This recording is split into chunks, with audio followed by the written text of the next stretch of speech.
The Manhattan skyscraper that housed our firm looked sleek and imposing, all steel and glass that reflected the city skyline. Inside, everything gleamed with the kind of minimalist chic favored by high-powered companies. The reception area featured a polished marble floor, so immaculate it could have been a fashion runway, and open-plan workstations were arranged in neat rows under fluorescent lights.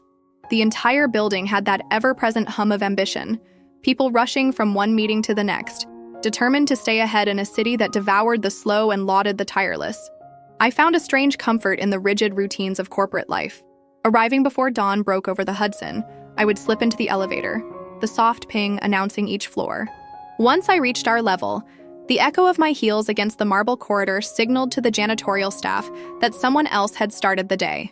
I thrived on the repetitive tasks, scanning through spreadsheets, responding to a flurry of emails before half the office even arrived, ticking boxes on my to-do list. There was a coziness in feeling like one well-fitting cog in a ceaseless machine.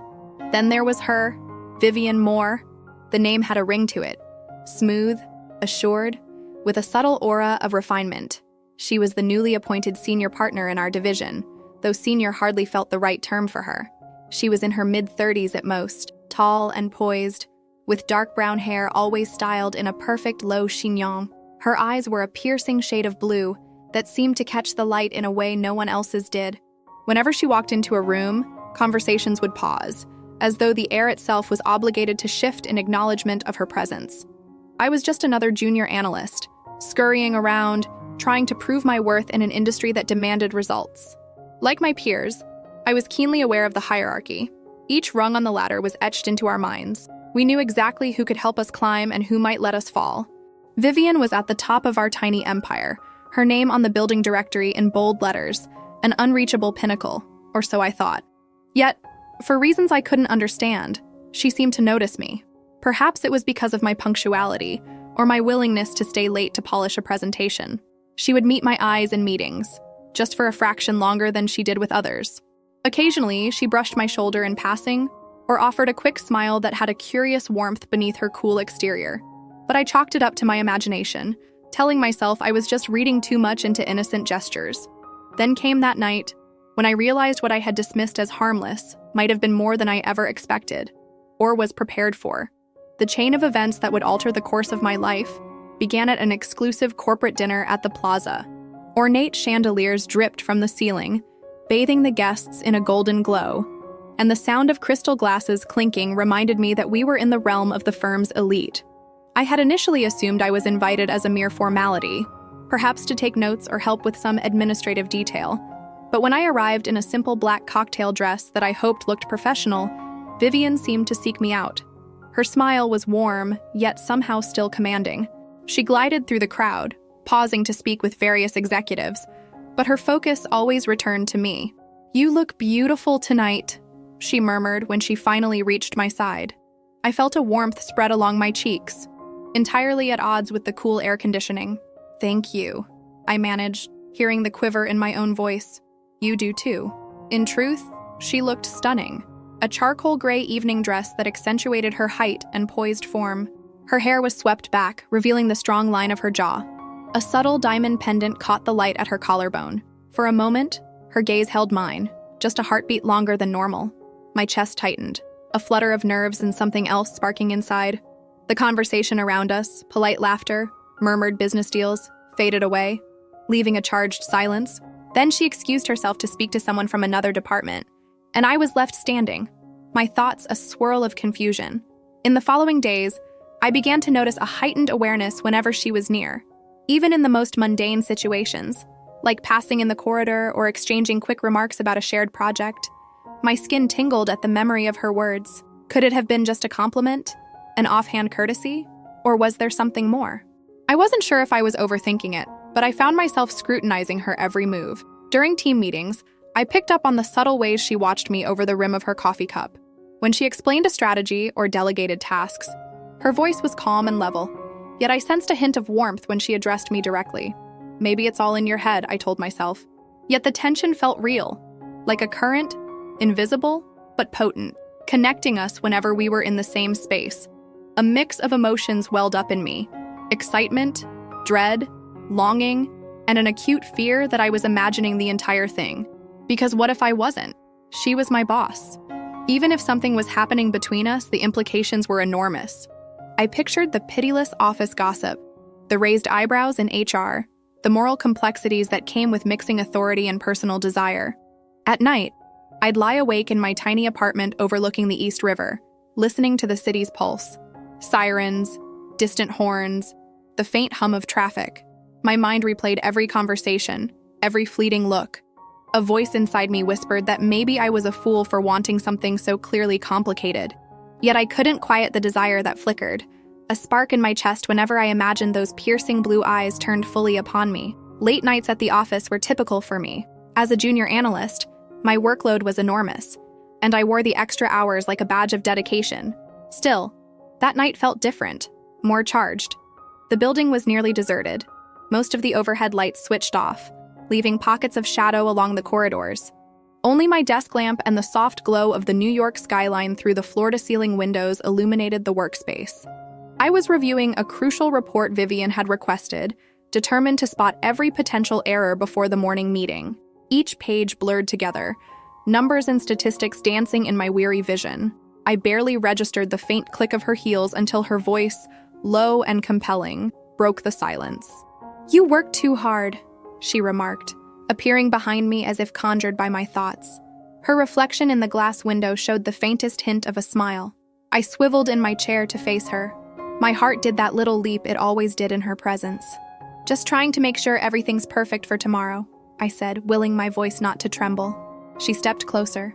In the dimness, the lines of her face seemed sharper, and her perfume, a sophisticated blend of cedar and something floral, enveloped me.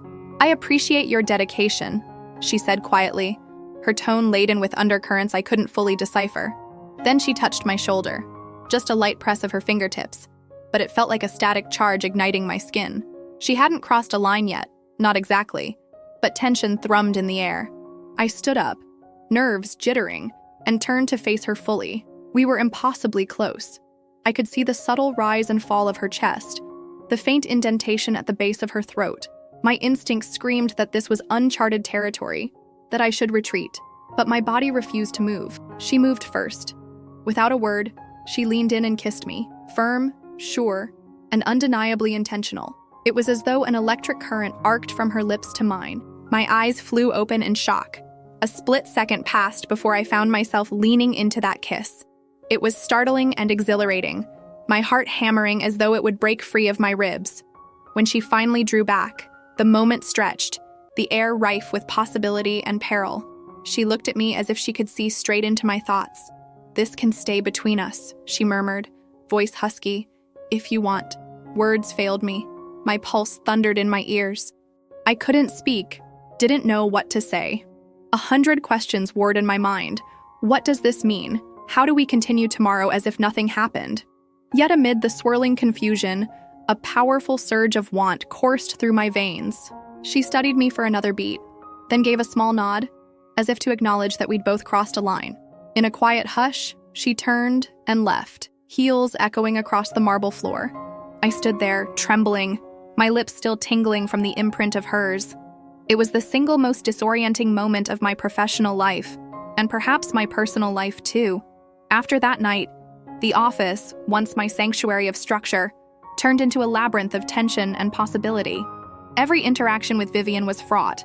She didn't avoid me, far from it, but she was stealthy, skilled in the art of subtlety. We exchanged routine greetings in meetings, went about tasks as though nothing unusual had occurred. Yet beneath the polished veneer, I felt her eyes on me, quietly acknowledging our secret. I tried to navigate the days with normalcy, diving headfirst into spreadsheets, triple-checking data, attending brainstorming sessions with the team, but my heart was never in the moment. Every so often, I'd glance up to see her observing me from across the conference room. The smallest brush of her hand against mine in passing sent a ripple of heat through my body, each touch too fleeting to be an accident. What complicated matters further was how much I craved it. My sense of caution warred with a growing longing that refused to be silenced. I wanted more of the stolen glances, more of her confidence, more of the brief, dizzying embraces that I now replayed in my head each night. It was dizzying and, if I let myself be honest, terrifying. Because the stakes were higher than typical office gossip. She was my superior. A single rumor could jeopardize my career. Worse yet, the swirling guilt of crossing ethical boundaries ate at me whenever I considered the potential fallout. Then one night, alone in my cramped studio apartment, I was staring at my phone screen, my mind flipping between adrenaline and hesitation. A message popped up from a number I recognized all too well. Vivian. Still thinking about the other night. My heart thundered. I typed and erased half a dozen replies, torn between caution and desire. Finally, I settled on a single-word response. Me. Yes. It was as if I could feel her satisfied smile through the digital ether. Any illusions I'd had about forgetting that moment shattered. We were embarking on something that felt both dangerously thrilling and wholly uncertain. Over the following week, we navigated a perilous dance. She'd text me late in the evenings, casual words loaded with subtext. We'd find excuses to linger in the hallway after hours, her hand resting lightly on my forearm, her gaze locked with mine. With each encounter, the tension ratcheted up another notch. Meanwhile, the rest of the office, if they suspected anything at all, seemed unaware, or too polite to mention. The hum of everyday work continued. Deadlines loomed, deals were closed, presentations were delivered, but within me, a storm raged. I wanted answers. What did she want from me? Was this a fling or something more? Would I be able to handle it if it all blew up in my face? Late at night, I'd cycle through every conceivable scenario, from best-case fantasies of a secret romance to worst-case nightmares of scandal and dismissal. More than once, I thought about confronting her, demanding clarity. Yet the idea of bridging that gap, of openly discussing the feelings we'd only hinted at, left me speechless with nerves. So I did nothing, which, looking back, might have been the biggest mistake I made, failing to define any boundaries or set any expectations. Because desire, once unleashed, has a way of intensifying until it overflows. And that overflow rarely leaves anyone unscathed. Our interactions escalated in a way that felt both inevitable and shocking. By now, our discreet flirtations had turned into a high-stakes game of cat and mouse. Each time we locked ourselves away in a quiet corner, her office with the blinds partially drawn, or an unused conference room after hours, my heart pounded with the reality of how reckless we were being. Yet it was as if I couldn't help myself, compelled by something more potent than reason. One evening, nearing 9 o'clock, she summoned me to her office. The building was mostly empty.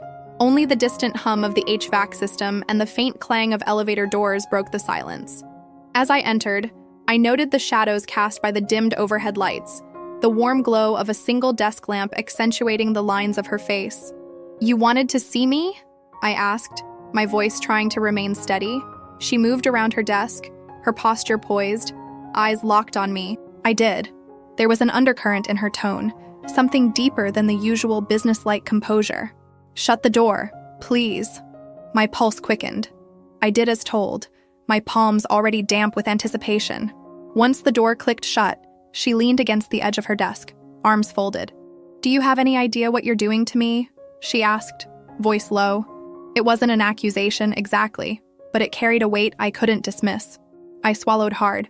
"You're my boss," I said quietly, reminding her, and perhaps myself, of the obvious barrier between us. She closed the distance between us in 2 measured steps. "Do you want me to stop?" The question hung between us.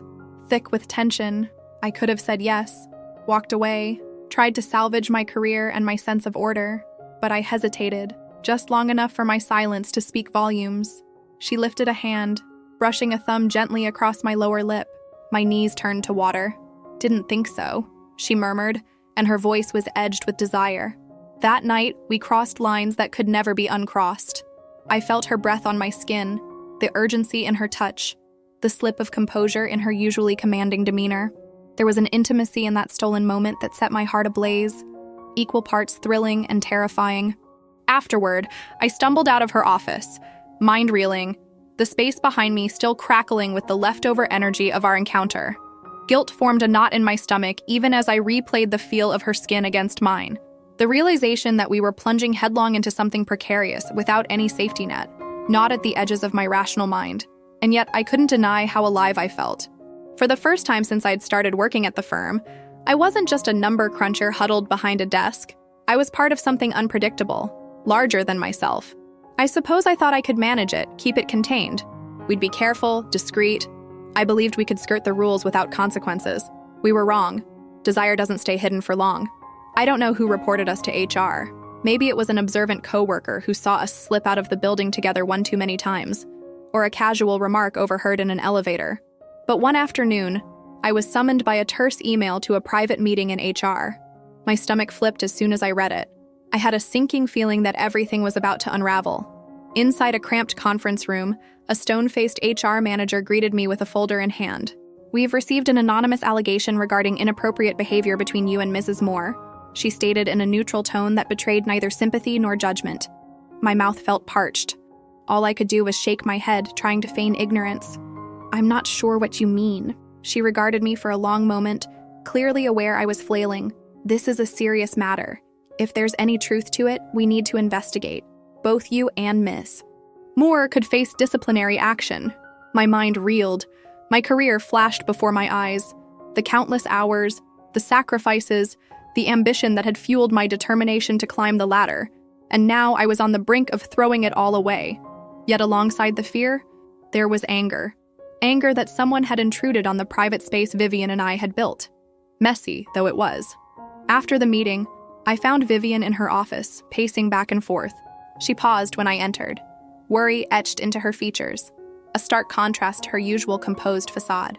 "They've opened an investigation," she said, her voice trembling with an emotion I could hardly bear to see in her.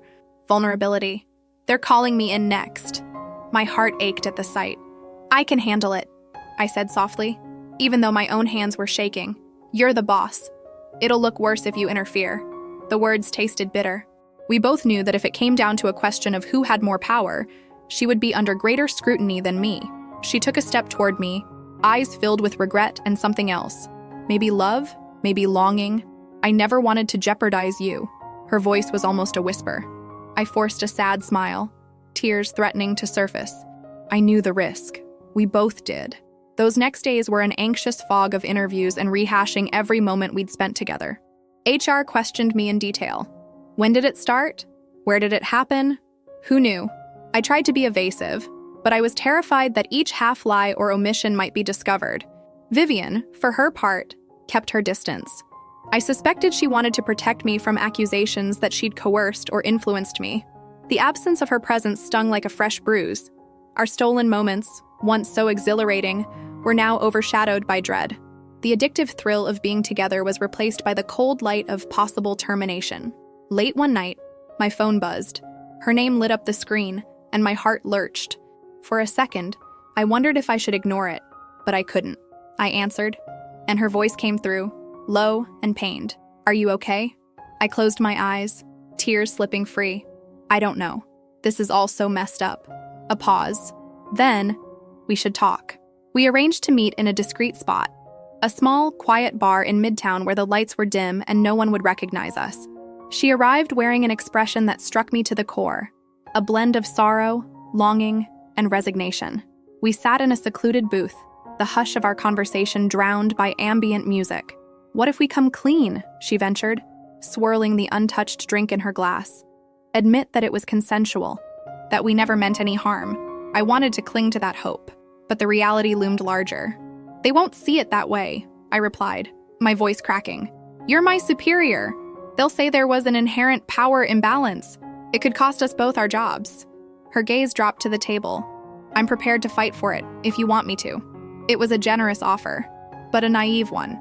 We both had too much to lose, too many external forces bearing down on us. Beneath the table, our fingers entwined in a final gesture of solidarity, I knew we were standing at a crossroads that offered no easy path.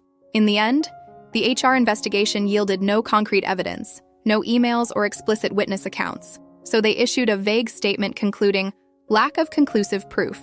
The scandal dissipated as quickly as it had erupted, leaving behind tense corridors and whispered speculation. But the aftermath was more complicated for me. My reputation felt tarnished by rumors. I could sense it in the way colleagues avoided my gaze, or how their polite smiles slipped into guarded expressions. Maybe they couldn't prove anything, but the workplace thrived on gossip as much as any high school hallway. I requested a transfer to a different department, telling myself I needed new challenges and professional growth. I couldn't stand operating under the same roof as Vivian anymore, knowing that we had to feign normalcy, bury our feelings, and tiptoe around half-truths. Above all, I needed to protect my sanity. She approved the transfer without protest, though I think it hurt her. The day before I moved to the new floor, she called me into her office. Standing by the window, city lights sprawling in the distance, she turned to face me. Her usual stoicism wavered, replaced by an expression thick with regret. "This was never just a game," she said softly. I nodded, swallowing a lump in my throat. "I know," I whispered. "But sometimes what we want and what we can handle are two different things." She stepped forward, her hand hovering near mine, but didn't touch me. For a moment, I thought she might confess something more, that she might ask me to stay. Instead, she just lowered her gaze and said, "I'm sorry for everything," and that was it. We parted with an awkward finality, the weight of all our unspoken words pressing in the silence. Months have passed since that day. I settled into the new role, forging a semblance of peace in a different corner of the corporate machine. Yet sometimes, in the quiet moments after an especially long day, I think about Vivian, wonder whether she thinks of me too, whether she regrets the path we took or the one we didn't. In fleeting moments, I remember the electric thrill of her proximity, the warmth in her voice, and that sense of being fully alive in a way I'd never experienced before. Looking back, I wonder if I made the right choices, or if there was some alternate path where we fought the odds and emerged intact. I suppose I'll never know. Life rarely gives us do-overs, and the line between caution and courage isn't always clear. What about you, dear reader? If you found yourself in my shoes, torn between a soaring, forbidden desire and the harsh realities of ambition and reputation, would you have taken the risk? Would you have guarded your heart from the start? I still ask myself those questions sometimes. And maybe the only honest answer is that we do the best we can with what we have, hoping the choices we make lead us toward a truth we can live with.